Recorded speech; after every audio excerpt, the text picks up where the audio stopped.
Let's navigate over to the Line Items tab.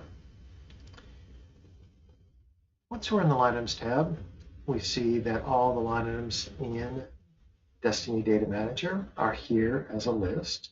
And of course, that can be configured as a tree view, simply using the gear or the configurate. As an example, maybe 2 levels of master format.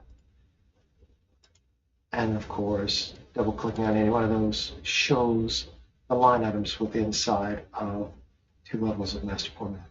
A more convenient way to maybe holistically look at all of your line items is to go into the ribbon and select on the line items table view. This looks very similar to that of Excel. And a couple of things to be aware of here. Well, right now it is disorganized, but you can always sort by ascending order by simply clicking on a column header.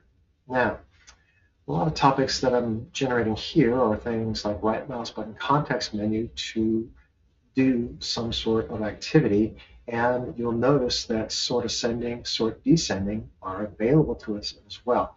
A shortcut is simply just clicking on, say for example, item number.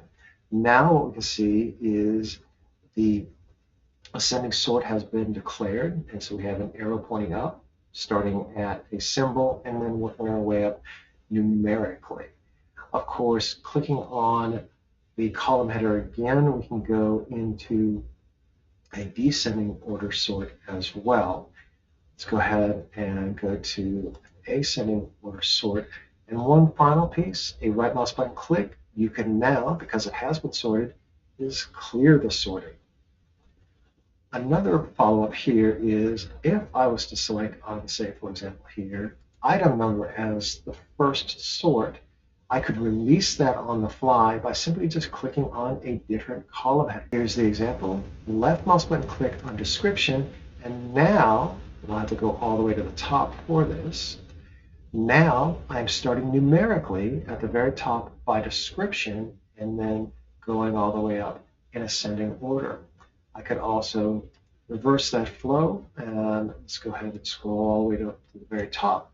The last item in the database is a Z, and of course then it starts to go up in the descending order to the numeric value. Again, just like before, right mouse button click, clear the sorting.